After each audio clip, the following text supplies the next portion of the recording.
Istri tidak boleh memasukkan seorang pun di dalam rumahnya tanpa seizin suami. Ini harus dipahami, harus dimengerti oleh para istri. Walaupun mungkin ya maaf saudaranya. Secara sederhana ini kepemilikan rumah ini adalah sebenarnya kan tanggung jawab suami. Karena apa?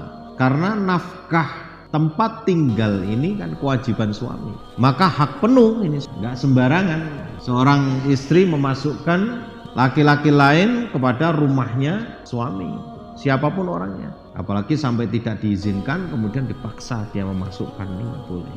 Karena nafkah tempat tinggal ini adalah kewajiban suami. Kenapa saya sering memberikan sedikit masukan lah ya, agar para suami ini mandiri itu, tidak ikut mertua itu kan karena biar jelas statusnya ya, bahwa rumah ini adalah nafkah dari suami.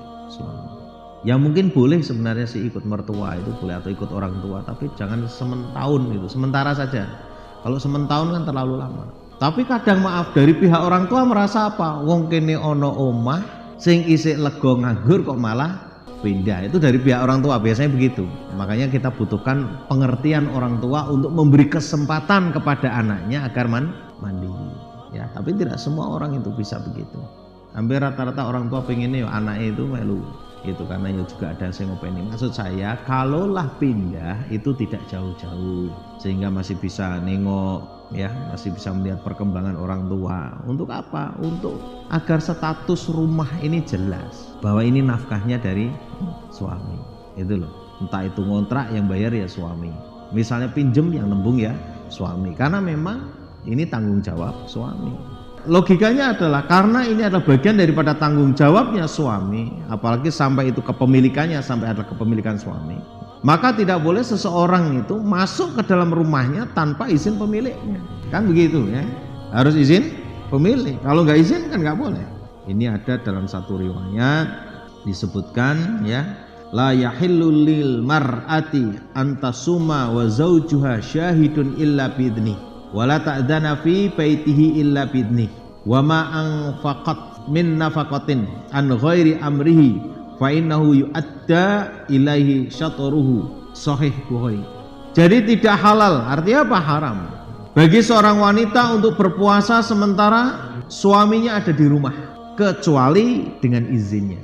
Ini puasa ini contoh, karena kalau puasa kan tidak boleh hubungan suami istri.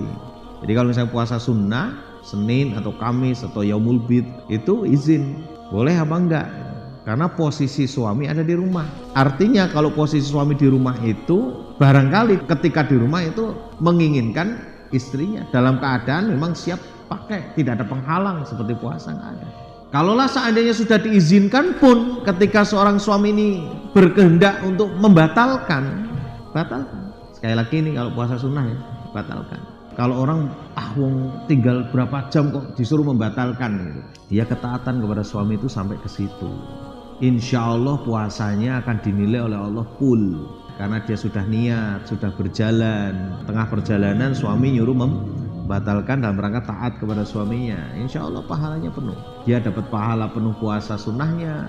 Kemudian dapat pahala ketaatan kepada suaminya. Walaupun sudah diizinkan. Ya namanya laki-laki ini kan atau suami ini kan ketika perlu dengan istri kan kapan-kapan saja. Nah, ini yang perlu kita pahami. Dan tidak boleh mengizinkan seorang masuk ke dalam rumahnya kecuali dengan seizinnya. Makanya nggak sembarangan. Kalau ada orang mau datang, suaminya dikasih tahu, ini mau datang, boleh nggak masuk ke rumahnya?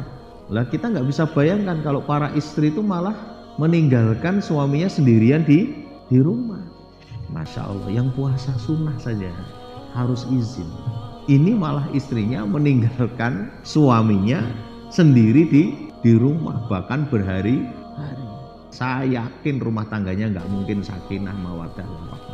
Karena Rasulullah SAW sendiri sudah bersabda kan, arba'u min sa'adatil mar'i, 4 perkara yang bisa menyebabkan seorang itu bahagia. Salah satunya kan antakuna rizku fi baladihi, jadi mencari rezeki di negerinya sendiri. Wah, ini malah meninggalkan suaminya coba. Makanya hati-hati. Lah kalau suaminya membolehkan berarti ini bukan suami yang baik. Masa istri diperbolehkan pergi sendirian tanpa mahram lagi? Dan sesuatu yang ia infakkan tanpa izinnya maka setengahnya harus dikembalikan pada suaminya. La haula wala quwata illa billah. Ini menjadi dalil bahwa melayani suami itu berpahala, ya, bahkan lebih didahulukan daripada puasa sunnah. Sudah jam 2 suami menginginkan istri suruh batalkan. Ya, sekali lagi insya Allah akan dapat 2 pahalanya, pahala puasa dan pahala taat kepada suaminya.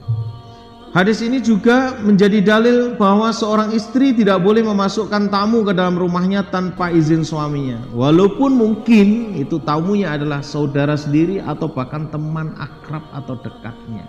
Bagi dia mungkin bisa jadi istimewa, baik itu laki-laki maupun perempuan. Sekali lagi karena di sini umum bahwa rumah itu adalah milik suami dan suami yang memberikan nafkah, dan keadaannya itu adalah suami yang bertanggung jawab mengadakan tempat tinggal, maka siapapun yang mau masuk dia harus izin. Karena bisa jadi kedatangan ini bisa mengganggu suaminya, ya, bisa mengganggu suami, ya, karena tidak bebas kan. Di dalam hadis yang lain Rasulullah SAW bersabda, walakum alaihinna alla yuti'na furusyakum ahadan takrahunah. Dan kamu punya hak atas mereka, yaitu agar mereka tidak mengizinkan orang lain menduduki tikarmu. Yang dimaksud tikarmu adalah memasuki rumah. Jadi haknya seorang suami atas istri atau kewajiban istri kepada suami adalah tidak mengizinkan orang lain menduduki tikarnya. Ibnu Athir mengomentari tentang hadis ini, beliau mengatakan tidak boleh seorang pun dari laki-laki ajnabi memasuki rumahnya kemudian berbicara dengan istri tanpa izin suaminya. Jadi mau ngomong sama laki-laki lain itu izin. Ya, itu kalau kita mau urut adabnya. Ya. Padahal hampir rata-rata para wanita hari ini kan sembarang bebas. Dan yang saya heran adalah itu dianggap biasa, dianggap tidak berdosa, dianggap tidak maksiat. Padahal itu nggak boleh. Lah kalau sudah dianggap biasa, bagaimana? Ya jelas akan memunculkan kemurkaan Allah. Kalau sudah memunculkan kemurkaan Allah, ya jangan salahkan kalau suatu ketika rumah tangganya berantakan. Ya kan? Rumah tangga berantakan itu kan diawali dari situ, dari pelanggaran-pelanggaran kecil itu. Dan sesungguhnya demikian adalah kebiasaan orang Arab dulu. Mereka tidak merasa khawatir dan mereka tidak melihatnya sebagai perbuatan buruk. Maka ketika turun ayat tentang hijab, hal ini telah menjadi sebuah larangan. Kalau di masyarakat kita ini udah biasa, itu dianggap biasa saja. Kadang guyonan, keplak-keplakan, jawil-jawilan, ya itu dianggap biasa.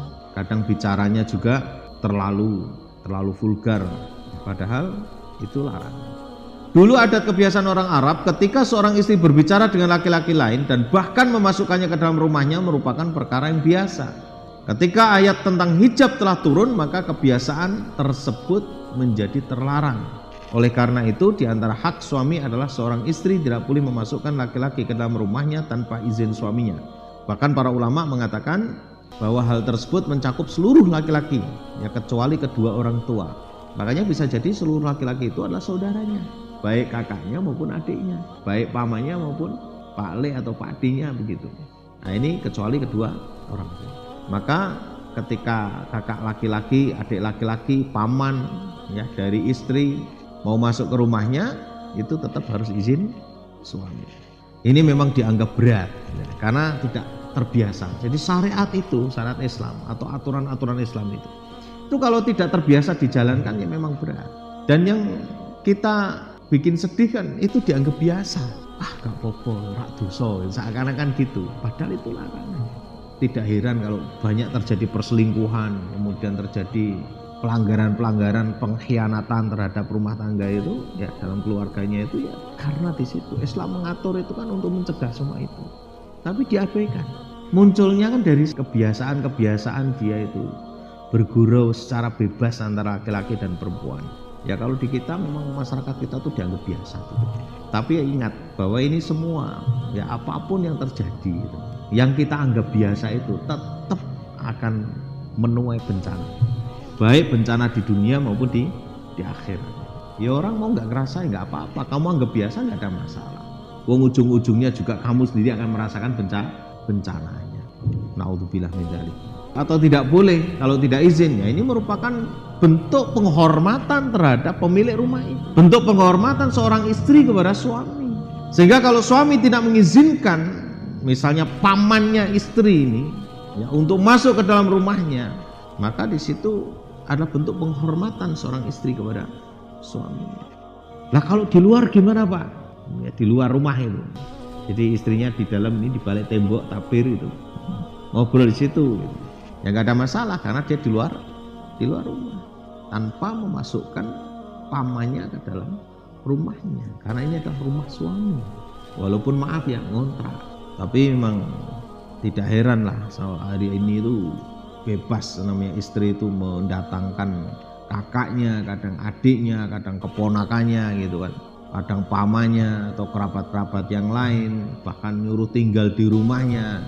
Dia tidak izin sama suami, harusnya dia ngomong dulu, Mas atau Kak gitu kan, atau wahai suamiku, ini dalam waktu dekat ini nampaknya paman mau datang, kamu boleh nggak kalau saya ya paman nginep di sini? Itu izin dulu. Kalau boleh, namanya izin itu begitu ya. Izin itu boleh dan tidak boleh ditentukan oleh orang yang dimintai izin.